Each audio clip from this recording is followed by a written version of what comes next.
Voltamos com Rede Notícia pela tela da TV Horizonte, no som da América FM e também da Cultura M. Vamos conversar agora com a gerente de assuntos minerários do Instituto Brasileiro de Mineração, Aline Nunes. Boa tarde, Aline. Obrigado pela sua presença aqui. Boa tarde. Eu que agradeço o bem? convite, a oportunidade. Tudo bem. Mineração, não tem como a gente falar de Minas Gerais sem mineração. O próprio nome do estado já fala da importância dessa atividade econômica para Minas e isso é cada vez mais latente. É claro que existe hoje toda uma discussão, né, Aline, sobre como se fazer mineração com sustentabilidade. O que a gente pode dizer, pode trazer de exemplo prático está acontecendo em Minas Gerais que consiga aliar essas duas ações? De fato, a sua introdução, né? A gente não tem como falar hoje da nossa vida, da evolução nossa, né? Até como sociedade, sem a mineração. E a busca é essa, né? Eu acho que não só para a atividade de mineração, todas as atividades produtivas que o homem executa com sustentabilidade, né? É evidente que a mineração, por ser uma atividade extrativa e que gera impactos, né, e ela tem a necessidade aí de mitigação, de reparo. E é muito nessa linha que eu posso citar exemplos práticos hoje, né? A busca do setor por práticas realmente operacionais mais sustentáveis, né?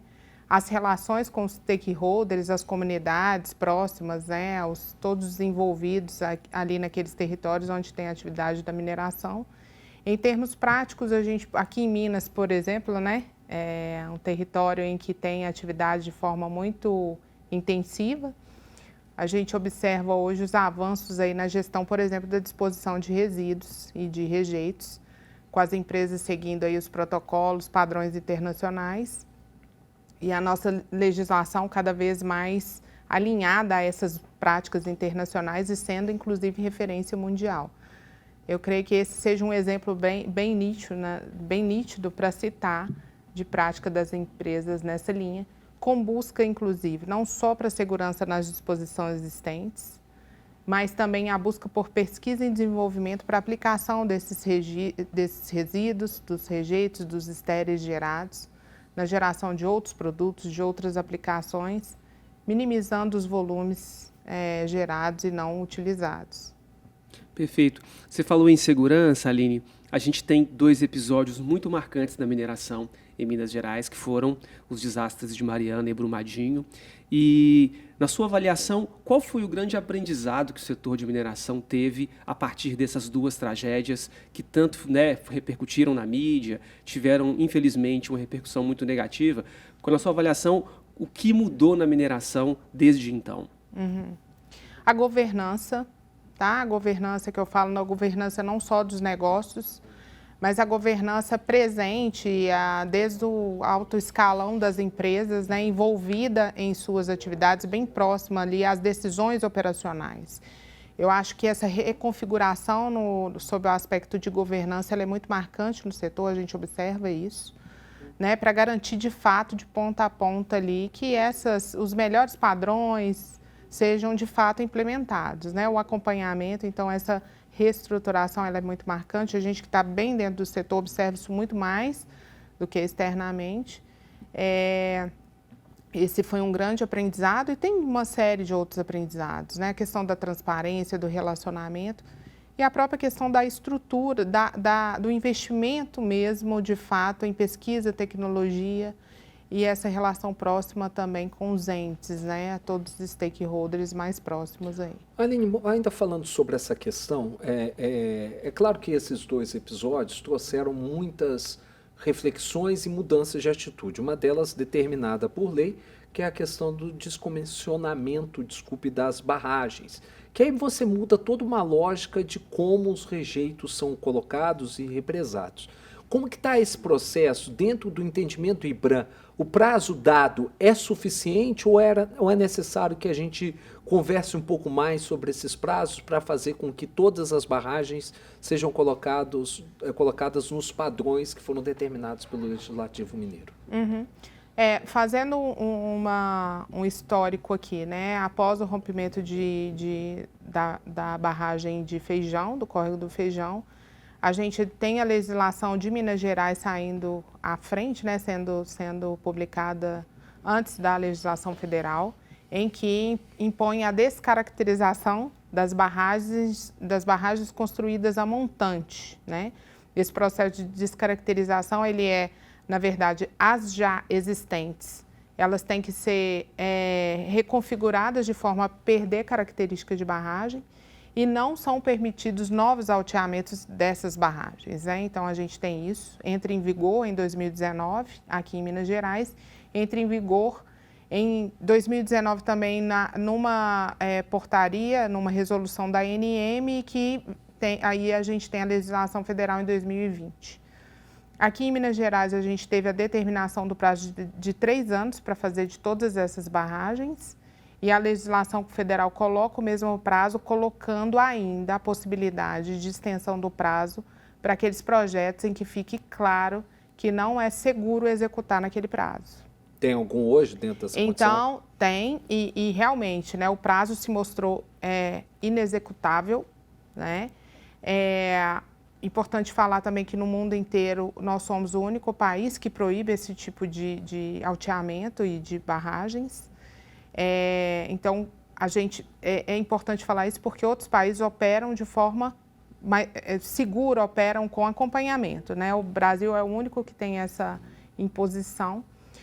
E então a gente tem ali em Minas Gerais essa questão da imposição do prazo, e como o prazo não pôde ser cumprido, porque estruturas, a gente teria um comprometimento da segurança de fato explícito para cumprir o prazo, e mesmo a gente teve vários casos da impossibilidade técnica, da engenharia também, porque a mobilização de mão de obra especializada, de muitos materiais, porque são necessárias obras de reforços em muitos dos projetos.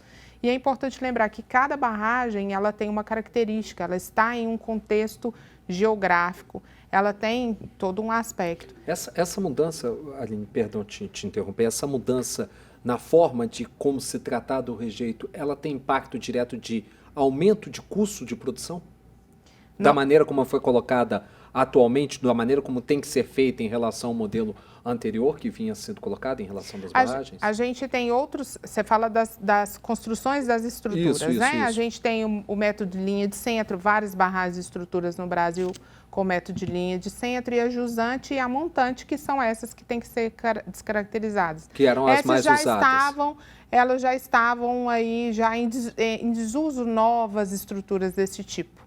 Tá? A gente já tinha uma tendência, uma migração para outros tipos de estruturas, né? E aí, então, é isso que a gente tem, já tinha essa tendência e essa busca que eu falei, das alternativas também, de aplicar esses materiais em outros conceitos, em outras, como, por exemplo, usando na construção civil. É importante lembrar também que o setor tem se movimentado nessa linha. Outras formas, como as pilhas mesmo, alguns materiais permitem a disposição em pilhas, mas o que é importante é a melhor alternativa sob o ponto de vista de segurança, vai ser a melhor alternativa, né? A gente tem que seguir para esse caminho. Vamos para um rápido intervalo. Na volta, a gente vai falar sobre os números do setor aqui em Minas Gerais e as novas perspectivas dos minerais que estão aí em voga no mercado e que são provavelmente as novas riquezas do nosso estado. Agora em Belo Horizonte, 12h e 47 minutos.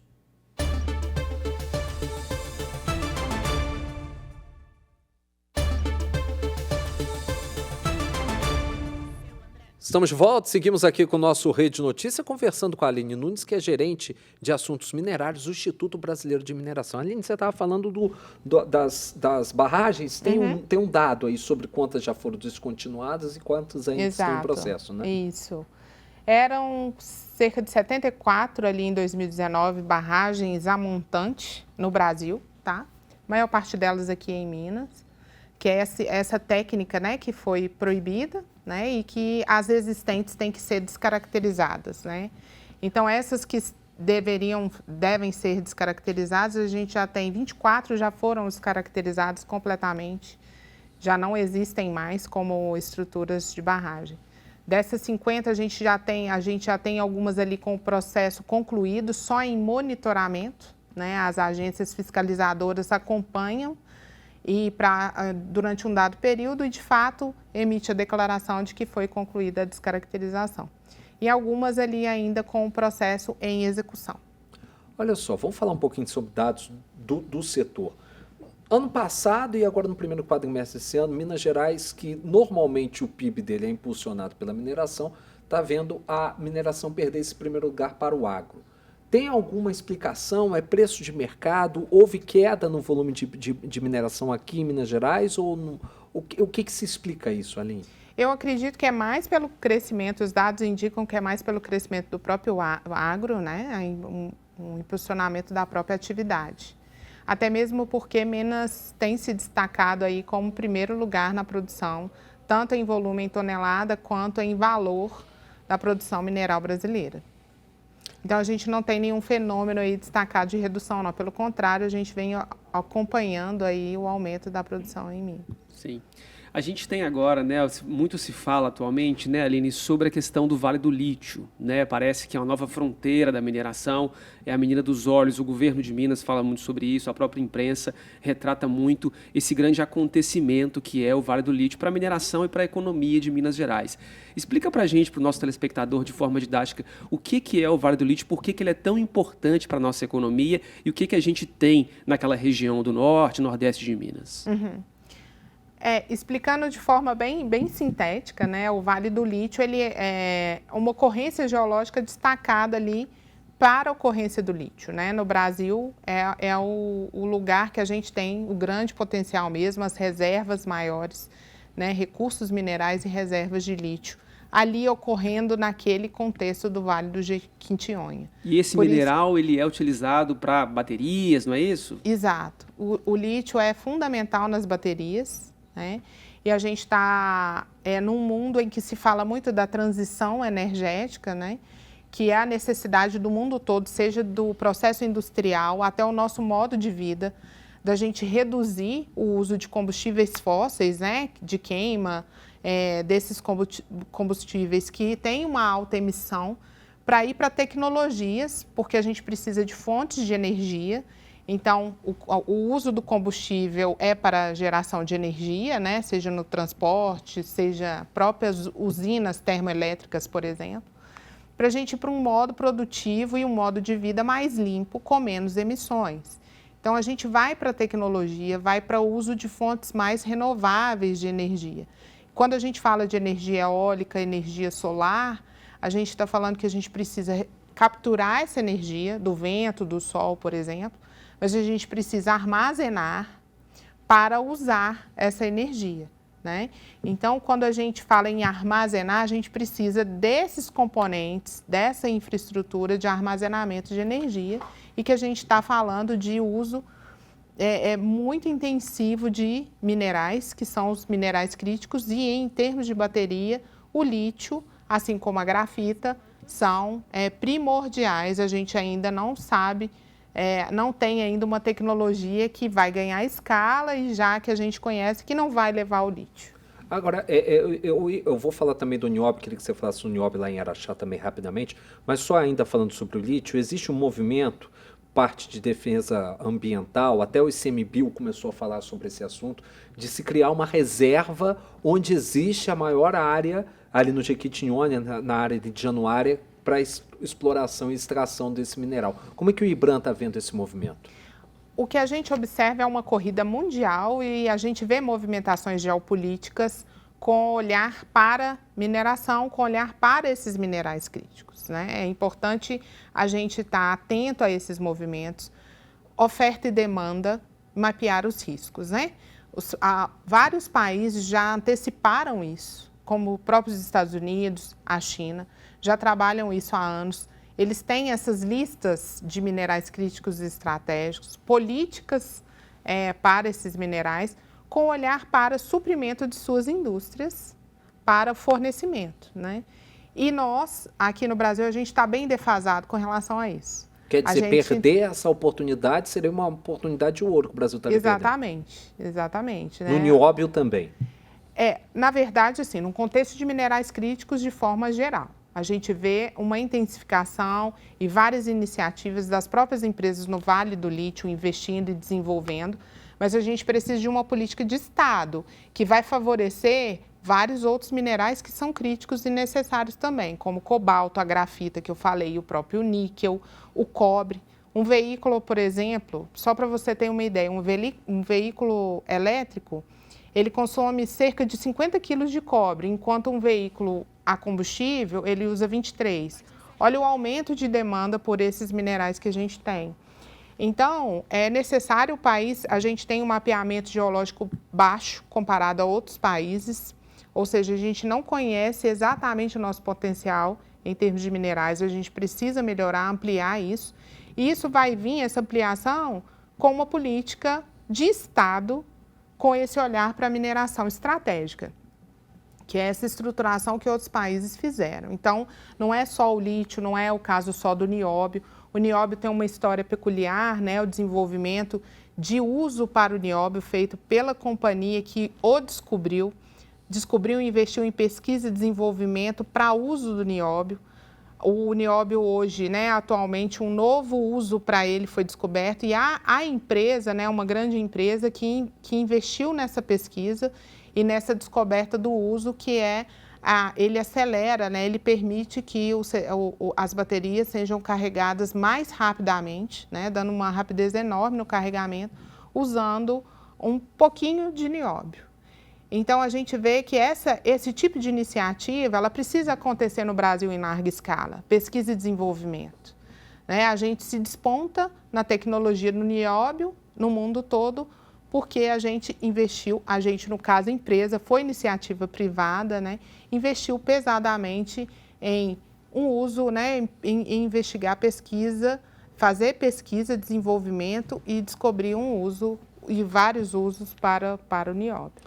Quero te agradecer, Aline, por estar aqui com a gente. O tempo é curtinho, mas já deixamos aberto as portas ao IBRAM para que a gente continue falando sobre isso, discutindo mais essa atividade que é tão importante para Minas Gerais e para o Brasil, motor da exportação brasileira no mundo, né? O Brasil, com a mineração, a gente alcança patamares inalcançáveis no mundo como um todo, e a gente tem que discutir isso e saber como que isso pode trazer mais benefícios do que malefícios às pessoas. Exatamente. Muito obrigado. Eu que agradeço. Obrigada. Termina aqui nosso Rede Notícia, agradecendo sua companhia e você que está nos assistindo e ouvindo pela tela da TV Horizonte, no som da América FM e da Cultura AM, me perdoe. Siga a gente nas redes sociais, no Instagram, TV Horizonte Oficial, Rádio América Oficial e também no nosso YouTube, no nosso canal do YouTube. Se inscreva lá no Rede Notícia TVH. Ative as notificações e nos ajude a alcançar a marca de 10 mil inscritos. Na sequência, Bola na Rede, Júnior Brasil, repercutindo todas as novidades do mundo da bola. Até amanhã, Raul. Valeu, André. Obrigado a todo mundo. Boa tarde. Até amanhã. Tchau.